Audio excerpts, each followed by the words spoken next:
오늘 우리가 주신 하나님 말씀입니다. 마태복음 4장 1절에서 11절 말씀이 되겠습니다. 마태복음 4장 1절에서 11절 말씀입니다.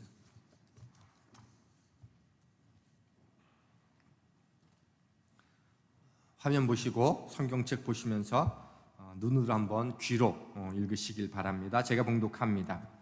그때 예수께서 성령에게 이끌려 마귀에게 시험을 받으러 광야로 가사 40일 밤낮으로 금식하신 후에 줄이신지라. 시험하는 자가 예수께 나와서 이르되 내가 만일 하나님의 아들이여든 명하여 이 돌들로 떡덩이가 되게 하라. 예수께서 대답하여 이르시되 기록되었으되 사람이 떡으로만 살 것이 아니요 하나님의 입으로 나오는 모든 말씀으로 살 것이라 하였느니라 하시니, 이에 마귀가 예수를 거룩한 성으로 데려다가 성전 꼭대기에 세우고 이르되 내가 만일 하나님의 아들이여든 뛰어내리라. 기록되었으되 그가 너를 위하여 그의 사자들을 명하시리니 그들이 손으로 너를 받들어 발이 돌에 부딪히지 않게 하리로다 하였느니라. 예수께서 이르시되 또 기록되었으되 주 너의 하나님을 시험하지 말라 하였느니라 하시니, 마귀가 또 그를 데리고 지극히 높은 산으로 가서 천하만국과 그 영광을 보여 이르되 만일 내게 엎드려 경배하면 이 모든 것을 내게 주리라. 예수께서 말씀하시되 사단아 물러가라. 기록되었으되 주 너의 하나님께 경배하고 다만 그를 섬기라 하였느니라. 이에 마귀는 예수를 떠나고 천사들이 나와서 수종드니라. 아멘. 12월 연속 시리즈로 하나님이신 동시에 예수님이신 사람이신 그 예수님의 이야기를 함께 해나가고 있습니다. 오늘은 예수님께서 시험 받으신 그 이야기를 함께 나누고자 합니다. 예수님께서 우리 지난주에 함께 나눴던 것처럼 세례를 받으시고 이제 본격적으로 공생의 사역을 시작하시기 전에 마귀에게 시험을 받으셨습니다. 그리고 오늘 본문을 우리가 잘 이해하기 위해서는 이 앞선 본문을 이해하는 일이 매우 중요합니다. 마태복음 3장 16절과 17절 말씀을 보면 이렇게 되어 있습니다. 지난주 마지막 절 말씀이죠. 예수께서 세례를 받으시고 곧 물에서 올라오실새 하늘이 열리고 하나님의 성령이 비둘기같이 내려 자기 위에 임하심을 보시더니 하늘로부터 소리가 있어 말씀하시되 이는 내 사랑하는 아들이요 내 기뻐하는 자라 하시느니라. 예수님께서 요단강에서 세례를 받으실 때에 하늘이 열리며 성령의 임재가 있었습니다. 그리고 하나님으로부터 이는 내 사랑하는 아들, 내 기뻐하는 자라고 하는 특별한 음성을 들었습니다. 아마 성령이 하늘로부터 임하고 하나님으로부터 이런 음성을 듣는 것만큼 큰 축복은 없을 겁니다. 예수님은 그 후에 광야로 나가셨고 마귀의 시험을 받으셨습니다. 예수님께서 공생의 사역 기간 동안 행하실 3대 사역인 말씀을 선포하고 기적을 베푸시며 귀신을 내쫓는 사역을 감당하기 위해서는 반드시 성령의 능력이 필요했습니다. 왜냐하면 사람의 모습으로 철저하게 인간의 모습으로 이 땅에 오셨기 때문입니다. 예수님께서 인간의 몸으로 오셨기 때문에 성령의 임재가 필요했습니다. 예수님께서 성령의 능력을 힘입어 시험을 물리치셨다면 우리도 마땅히 성령의 능력을 힘입는 것은 마땅히 필요합니다. 우리는 성령의 능력을 힘입지 않고 시험을 이길 수 없고 하나님의 일을 할 수도 없습니다. 책임과 열심으로만 사역할 수 없고요, 사람의 비난과 원망에 맞서 싸울 수 있는 능력은 더더욱 없습니다. 우리는 그러므로 하나님의 일들을 감당하고 또 믿음의 길 앞에서 놓여질 수많은 시험 앞에 이길 수 있는 것은 성령의 충만함이고 하늘부터 말씀으로부터 내게 주시는 음성을 듣는 것이 필요합니다.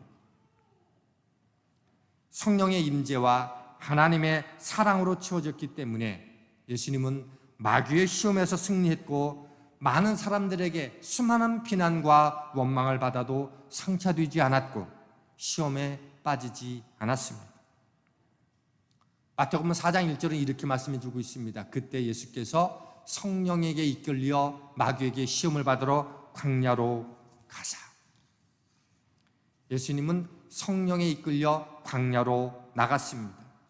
요단강은 어떤 곳이었습니까? 하나님의 말씀과 성령의 임재가 있는 감동의 자리였어요. 그것이 특별히 그럴 수밖에 없었던 것은 온 인류의 죄를 다 감당하셨던 그 순간이었기 때문입니다. 반면에 광야는 어떤 곳입니까? 사람이 없습니다. 외롭습니다. 물도 없어요. 그리고 한순간도 살기에 쉽지 않습니다. 성령께서는 최고의 자리에 있으셨던 그 예수님을 최악의 자리로 인도하셨어요. 때때로 성령은 믿음의 사람들을 푸른 초장 쉴만한 물가로만 인도하는 것은 아닙니다. 예수님께서 공생의 사역을 하시기 전에 마귀와 영적 전쟁이 있었습니다. 그것은 온 인류를 위한 십자가의 길을 가셔야만 했던 그 공생의 사역이었고, 그 일들을 방해하고자 하는 것이 마귀의 일이었기 때문입니다. 예수님은 마귀가 악한 동기를 가지고 기다리고 있음을 알고 의도적으로 그곳으로 가셨어요. 성령께서 인도하셨다고 하는 것은 이길 줄 알고 당당하게 가셨다는 겁니다. 왜냐하면 첫 번째 아담은 에덴 동산에서 마귀에게 쳤기 때문에 온 인류에게 그 마귀의 노예가 될 수 있는 삶을 살 수밖에 없었습니다. 그러므로 두 번째 아담인 예수님께서는 마귀와 전쟁에서 이기심으로 온 인류를 구원하셔야만 합니다. 광야에서 승리는요, 예수님의 십자가의 온전한 승리를 위한 서막이라고 하는 것입니다. 예수님은 이 세 가지 시험에서 마귀를 물리침으로 에덴에서 첫째 아담이 패배한 것을 완벽하게 역전시키는 싸움을 하신 겁니다. 첫 번째 시험은 무엇인가 하면 돌이 떡이 되게 하라였습니다. 오늘 3절 말씀을 보면 이렇게 되어 있죠. 시험하는 자가 예수께 나와서 이르되 내가 만일 하나님의 아들이거든 명하여 이 돌들로 떡덩이가 되게 하라. 예수님은 40일을 금식하신 후에 많이 굶주리신 상태입니다. 그런 예수님께 너는 능력이 있으니 너의 배고픔을, 육체의 필요를 너의 능력으로 채워라 라고 하는 거지요. 배부른 사람에게 떡은 시험이 되지 않습니다. 마귀는 우리가 가장 힘들 때 가장 약한 부분을 공격합니다. 예수님은 돌을 떡으로 만들 수 있는 능력이 충분히 있지만 그 하나님의 거룩한 능력들을 나의 필요를 위해서, 인간의 필요를 위해서 사용하지 않으셨어요. 우리는 물론 먹고 사는 문제를 위해서 기도해야 됩니다. 그러나 거기에는요, 영적인 분별력이 필요합니다. 마귀는 떡 문제를 가지고 하나님과 예수님 사이를 이간질했어요. 내가 하나님의 아들이니 그에 걸맞는 대우를 받는 게 필요해. 그 능력 정도면 그 정도는 해결할 수 있지 않니? 너의 능력이면 돌 가지고 얼마든지 떡을 만들어서 너의 필요를 채울 수 있지 않니? 너는 그 정도면 충분히 가능한 거야. 하나님은요, 사단은요, 우리에게도 그런 유혹을 합니다. 너 왜 그렇게 헌신하니? 그렇게 열심히 헌신하고 충성했으면 그러면 그 정도의 아픔과 병에서는 낫게 해야 되는 거 아니야? 그 정도의 사업의 문제는 풀게 해줘야 되는 거 아니야? 그 정도의 물질은 해결해 줘야 되는 거 아니야? 그 정도의 일은 하나님이 해결해 줘야 되는 거 아니야? 끊임없이 우리를 하나님의 언약과 사랑 앞에서 우리를 유혹합니다. 야, 하나님은 좀 못된 분 아니야? 우리의 내면의 음성을 통해서 끊임없이 우리를 유혹하고 하나님의 사랑과 본질에 맞서게 합니다. 사랑하는 성도 여러분, 떡 문제로, 물질 문제로 하나님의 사랑과 연결시키지 마십시오. 가난하다고 해서 하나님이 저주한 것 아니고 부하다고 하나님의 축복받은 것이 전부는 아닙니다. 가난할 때도 부할 때도 하나님의 사랑은 변함없습니다. 눈에 보이는 축복을 하나님의 사랑으로 연결시키지 마십시오. 예수님은 신명기 8장 3절 말씀을 인용해서 사탄을 물리치십니다. 신명기 8장 3절이 이렇게 말합니다.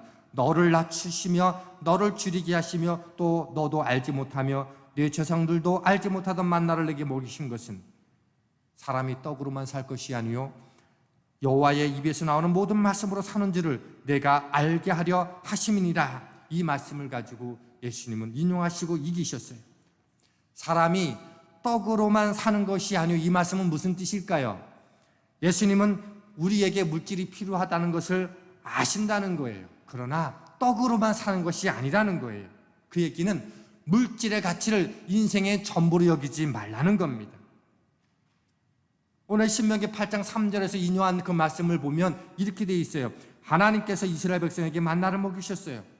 오늘도 하나님은 여러분의 인생 속에서 매일매일 여러분의 일터를 통해서 하나님은 여러분에게 매일매일 필요한 만나를 공급해 주십니다. 하나님이 주신 것은 맞지만 그것에 사로잡혀서 그것이 전부인 것처럼 그렇게 살지 말라는 거예요. 거기에 내 인생을 송두리째 바칠 만한 가치가 있는 게 아니라는 겁니다. 만나는 그 다음날 썩어버렸어요. 그러니 그것 우상 숭배로 섬기지 말라는 거예요. 하나님께 구하면, 하나님을 말씀을 신뢰하고 매일매일 그 현장에 나가면 하나님이 공급해 주신 만나가 오늘 이 시대에도 우리 가운데 허락해 주신다는 거예요. 그거는 믿는 자만이 경험하게 되는 축복인 줄 믿습니다.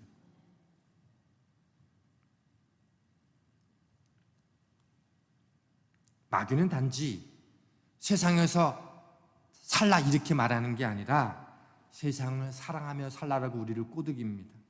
그러면 어느 순간인가 우리의 하나님 향한 사랑은 점점 식어지게 돼 있어요. 육의 양식은 영적인 양식의 기초가 되지 복이 되지, 그렇지 않으면 그 물질이 저주가 된다는 걸 아십니까? 매일 말씀을 묵상하고 그 주신 말씀을 붙잡고 살아가는 사람에게 주시는 물질은 그 인생의 축복으로 바뀔 수 있지만, 내가 영의 사람으로 강건해지면 물질이 들어가도 물질이 그 인생을 좌지우지하지 않게 되지만, 내 영적인 기초가 되어 있지 않으면 물질은요 독이 될 수 있다는 거예요. 돈을 감당할 영성이 되어 있지 않은데 우리는 부자가 되면 다 잘할 수 있을 거라고 생각하는데 천만입니다. 내 영성이 그 물질을 감당할 준비가 되지 않으면 그 돈이 한순간에 그 인생을 나락으로 내몰 수 있습니다. 두 번째 시험이 뭡니까? 하나님의 아들이여든 뛰어내리라, 사자들이 받들 것이다. 하나님의 사자들이 너를 받들 것이다.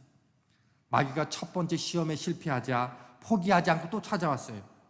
오늘도 마귀에서 한번 시험에 이겼다고 마귀는 그만두는 게 아닙니다. 오늘 마태복음 4장 5절로 6절은 이렇게 기록해 놓고 있습니다. 이에 마귀가 예수를 거룩한 성으로 데려다가 성전 꼭대기에 세우고 이르되 내가 만일 하나님의 아들이어든 뛰어내리라. 기록되었으되 그가 너를 위하여 그의 사자들을 명하시리니 그들이 손으로 너를 받들어 발이 돌에 부딪히지 않게 하리로다 하였느니라. 이게 시편 91편 11절 12절에 있는 말씀을 마귀가 인용한 거예요. 마귀는 뭐라고 얘기하는 거면, 내가 하나님의 아들이니까 높은 곳에 뛰어내리면 하나님이 그의 사자들을, 당신의 사자들을 동원해서 너를 받아줄 거야. 그러면 사람들이 그런 너를 보고 너에게 열광할 거야. 너는 그 순간 스타가 될 거야 라는 뜻입니다. 마귀는요 높은 곳에서 영광을 취하라고 하는 거예요. 여러분들 너무 높은 자리에 오르려고 하지 마십시오. 여러분의 자녀를 너무 높은 곳에 세우려고 하지 마십시오. 높은 곳에 오르는 것만큼 시험도 커요. 그래서 가장 위험한 곳은 어딘가 하면 높은 곳입니다. 높은 곳에 오를수록 기도를 더 많이 해야 돼요. 승진할수록, 직분이 커지면 커질수록 더 많이 기도해야 됩니다. 예수님께서 말씀하십니다. 7절 말씀입니다. 예수께서 이르시되 또 기록되었으되 주 너희 하나님을 시험하지 말라 하였느니라 하시니, 하나님 팔아서 하나님이 주신 물질을 가지고 과시하라고 하지 말라는 거예요. 말씀을 가지고 자기 논리로 합리화시키면서 성경을 지식으로 인용하지 말라는 거예요. 이 마귀가 인용한 시편 91편은 14절의 핵심이에요. 본 뜻은 뭐인가 하면, 하나님이 이르시되 그가 나를 사랑한즉 내가 그를 건지리라. 그가 내 이름을 한즉 내가 그를 높이리라. 그러면서 하나님의 사자가 너를 받아줄 거라고 이렇게 인용한 이 메시지가 핵심은 뭐인가 하면, 정말 하나님을 사랑하는 사람, 그분의 이름의 본뜻을 알아서 그분 앞에 온전히 살아가는 사람은 하나님이 인도해 주신다라는 뜻이에요. 그거를 마귀가 교묘하게 인용하고 예수님은 그렇게 말씀하셨습니다. 내가 하나님을 사랑한다고, 내가 하나님을 향한 열심이 있다고, 하나님이 내 인생 다 그렇게 나를 스타로 만들어주는 게 아니라고 하는 것을 우리가 기억할 필요가 있다는 거예요. 그래서 하나님의 말씀은 부분 조각조각만 이용해서 우리가 보면 안 되는 이유가 여기에 있어요. 그래서 하나님 말씀은 전체를 조감할 수 있는 능력이 있어야 되고, 또 하나 영적인 분별력이 있어야 됩니다. 세 번째 시험이 뭡니까? 내게 엎드려 경배하면 이 모든 것을 내게 주리라. 4장 8절 9절은 이렇게 돼 있어요. 마귀가 또 그를 데리고 지극히 높은 산으로 가서 천하만국과 그 영광을 보여 이르되 만일 내게 엎드려 경배하면 이 모든 것을 내게 주리라. 믿는 사람들 중에서 세상 성공을 이루는 방편으로 신앙을 이용하려고 합니다. 내가 계획하고 내가 원하는 것은 언제든지 기도하면 하나님이 들어주셔야 돼요. 근데 들어주시지 않으면 늘 떼쓰고 원망하고, 잘 되는 사람 불평하고, 그리고 교회로부터 점점 멀어집니다. 마귀는 예수님께 한순간에 천하만국을 보여주고 빠르고 편안하게 소유할 수 있다라고 유혹합니다. 요즘은 인스턴트 문화이고 초고속화 시대이기 때문에 우리는 사랑도 성공도 믿음도 무엇이든지 다 한순간에 이루고 싶어 해요. 쉽고 빠른 길을 가려고 해요. 근데 마귀가 그것도 잘한다는 거 아십니까? 쉽고 편안한 방법으로 신앙생활을 하려고 해요. 그래서 쉽고 편안하고 안전한 방식들로 신앙생활을 하라고 우리를 꼬드깁니다. 예수님은 십자가 고난을 통해서 하나님 나라를 완성해 나가야 되는데, 마귀는 그렇게 할 필요가 없다는 거예요. 너 나에게 절하면 내가 한순간에 너에게 그 세상 모든 천하를 다 너에게 줄 거라고 하는 거예요. 나에게 한번 절하면 영광 이룰 수 있다는 거예요. 마귀의 전략은 뭐예요? 하나님 나라 그거 십자가 아니고서도 얼마든지 가능하다는 거예요. 성도가 말씀으로 사는 게 쉽지 않아요. 그런데 마귀는 수고하고 대가를 지불하고 고난 없이 할 수 있다고 말하고 있는 거예요. 근데 진리는요, 대가 없이는 불가능합니다. 십자가를 통과해야지만 우리에게 구원이 주어집니다. 에덴 동산에서 마귀가 그랬어요. 선악과를 먹으면 너 하나님처럼 될 거야. 근데 선악과를 따먹으면 하나님처럼 됐습니까? 늘 끊임없이 사단은, 마귀는 우리를 그런 방식으로 유혹한다고 하는 겁니다. 4장 10절은 이렇게 되어 있어요. 이에 예수께서 말씀하시되 사단아 물러가라. 기록되었으되 주 너의 하나님께 경배하고 다만 그를 섬기라 하였느니라. 여기서 경배하라는 말은 다른 말로 말하면 예배하라는 거예요. 근데 오늘 사단에게 그렇게 말씀하셨다고 하는 것은 오늘 모든 오고 오는 세대의 믿음의 사람들이 이것을 기억하라는 거예요. 육신의 예수님이 어떻게 사단을 이기셨는가? 영적 전쟁의 승리의 비밀은 예배에 있다는 거예요. 예배가 회복해야 살 수 있어요. 예배가 죽으면 영적인 저항력을 상실하게 됩니다. 우리가 대부분은 크고 작게 마귀의 공격을 받아요. 그런데 어떤 사람은 이기고 어떤 사람은 지는데 그 차이가 뭔지 아세요? 예배에 성공했는가 실패했는가가 차이를 준다는 거예요. 예배가 무너지면요, 많은 것이 무너집니다. 똑똑한 사람, 돈 많은 사람, 성경 많이 아는 사람 다 소용없어요. 예배와 기도의 자리를 내가 지켜내지 못하면, 그러면요, 한순간에 내 마음에 파고드는 것에 쉽게 넘어가고 그게 진리인 것처럼, 그게 바른 선택인 것처럼 그렇게 생각해요. 마귀에게 절하는 것은 뭐예요? 세상에게 절하라고 하는 거예요. 세상을 경배하라는 거예요. 세상을 추앙하라는 거예요. 우리는 세상에 절하는 그 순간 하나님의 자녀임에도 불구하고 순간적으로나마 사단의 종로를 탈 수 있다는 거예요.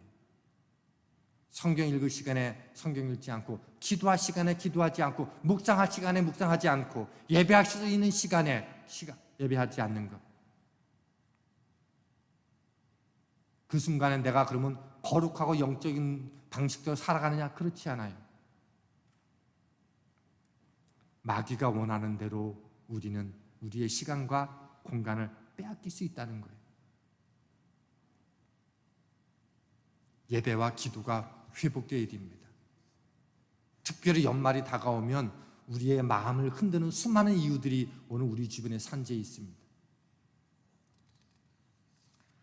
마귀에게 우리가 지지 않고 정확한 영적 원리를 갖고 있지 못하면 마귀는 떠나지 않는다는 것 아십니까? 주 너희 하나님께 경배하고 다만 그를 섬기라라고 할 때 섬기는 게 뭐예요? 사역이라는 거예요. 헌신이라고 하는 거예요. 근데 경배와 섬김이 같이 붙어 있다는 것 아십니까? 예배하는 것과 사역은 동일하다는 거예요. 예배하는 것과 헌신하는 것은 같다는 거예요. 제대로 하나님을 예배하는 사람이 제대로 하나님 앞에 헌신할 수 있다는 거예요. 하나님을 예배하는 사람은요, 하나님을 위한 일에도 섬기는 일에도 열심히 해요. 아무리 어렵고 힘들어도 그 자리를 떠나지 않아요. 십자가의 길을 택합니다. 예수님은요, 분명히 천하 만국을 다 얻으실 거예요. 그런데 마귀에게 절함으로 얻으시는 게 아니고 십자가에 지시는 사건을 통해서 예수님은 천하 만국을 얻으시는 거예요. 오늘 우리가 믿음의 길들을 걸어가면서 하나님이 허락하시니까 하나님 나라를 완성하여 나가는 그 길은 쉽고 편안하고 안일한 길 방식이 아니라 십자가의 고난의 길을 관통해야지만 우리에게도 주어진다는 거예요.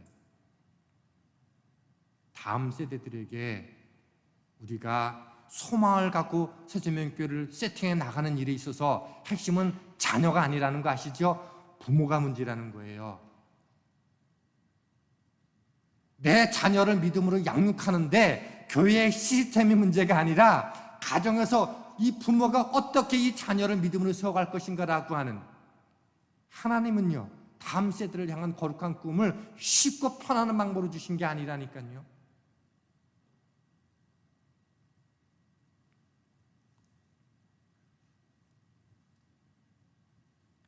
하나님의 아들 예수님은 인간으로서 마귀의 시험을 이기셨다는 것을 기억하십시오. 하나님이 이기신 게 아니라 인간 예수님이 이기신 거예요. 하나님의 아들이 가진 능력을 하나도 사용하지 않고 이기셨어요. 우리도 그분처럼 싸우면 이길 수 있습니다. 예수님은 40일 동안의 기도를 통해서 그리고 그분 안에 있는 말씀으로 승리하셨어요. 40일 광야로 기도가 준비되었고 그 말씀이 그 가운데 충만해 있었기 때문에 기도와 말씀으로 예수님은 시험을 이기셨어요. 기도와 말씀이 충만하면요 모든 시험은 이길 수 있습니다. 그런데 문제는 이 영적 싸움이 아주 끝난 게 아니라는 거예요. 누가복음 4장 13절은 뭐라고 이 마태복음 4장 11절에 있는 말씀, 이에 마귀는 예수를 떠나고라는 표현을 이렇게 기록해놨어요. 마귀가 모든 시험을 다 한 후에 얼마 동안 떠나니라. 우리가 영적으로 이기면 마귀는 떠나요. 마귀가 이기면 그 인생에서 절대 안 떠나요. 이겨야 떠나는 거예요. 매 순간순간마다 자꾸 내 마음이 시험에 들고 매 순간순간마다 어떤 동일한 문제를 가지고 끊임없이 내 마음이 격동되는 건 뭐예요? 내가 그 문제에 대해서 마귀에게 이기지 못했다는 거예요. 그러면 그 문제가 불거질 때마다 늘 거기에 부딪히는 거예요. 언제 떠나느냐? 언제 내가 그 문제 때문에 흔들리지 않느냐? 그 문제를 이겨야 되는 거예요. 우리 가운데 불안하고 섭섭하고 미움이 있고 원망이 안 떠나는 이유는 뭐냐면 그 문제 앞에서 내가 늘 지니까 마귀가 안 떠나는 거예요. 근데 예수님께 진 마귀가 떠났다 그랬어요. 져야지 떠나는 거예요. 근데 언제까지? 얼마 동안 떠난다는 거예요. 더 좋은 교회가 올 때까지 떠나지 않아요. 그리고 그 마귀는 다시 오게 돼 있어요. 예수님이 겟세마네 동산에서 마지막 하나님 나라의 길을 이루려고 하는 그 고난의 현장에 다시금 나타났습니다. 예수님을 이길 수 없으니까 가룟 유다를 공격했어요. 예수님을 이길 수 없으니까 베드로를 공격했습니다.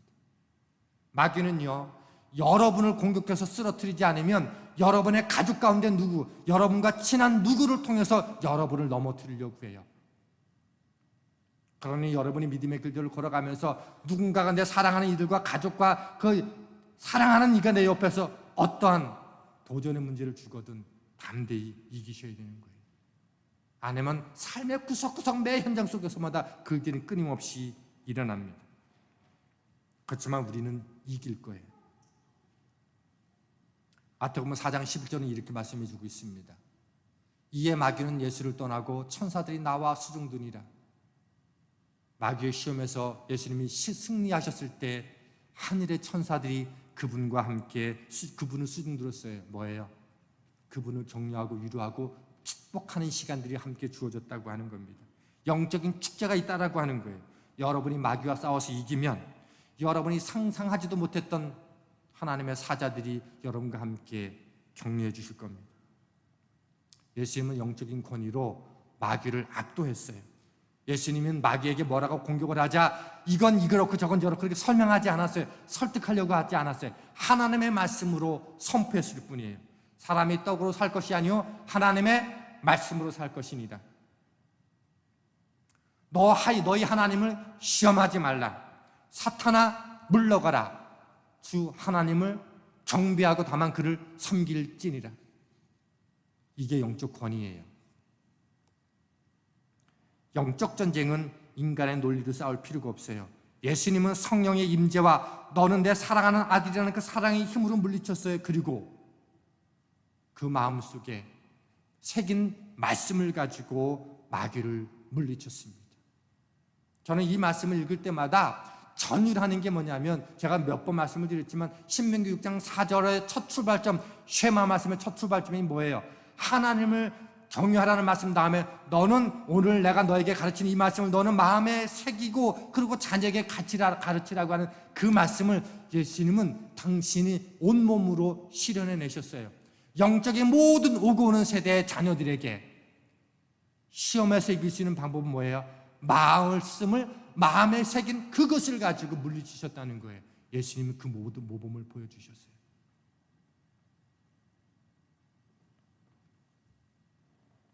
마귀는 영적 권위가 살아있는 사람을 무서워해요. 말씀을 마음에 새긴 사람을 무서워합니다. 그런 사람이 지키는 가정은 마귀가 어쩔 수 없고요. 그런 사람이 지키고 있는 교회를 뚫지 못합니다. 여러분의 가정을 흔들고 있는 시험의 수많은 유혹 앞에서 말씀으로 쫓겨나게 하십시오. 교회와 성도들을 흔들고 있는 모든 시험과 낙심의 문제들마다 말씀으로 물리치십시오. 교회와 가정마다 하나님의 말씀과 기도로 물리치는 저와 여러분들 수 있기를 축원합니다.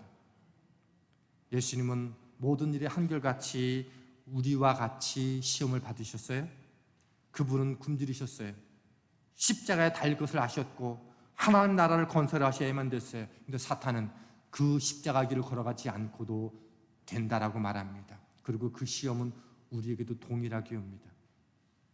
믿음의 자리에서 자녀를 믿음으로 세워가는 일에 있어서 자꾸 시스템을 자꾸 말하게 하고 가정에서 부모가 해야 될 그 일들은 내려놓게 하고 쉽고 편안한 길로만 가라고 우리를 끊임없이 유혹합니다.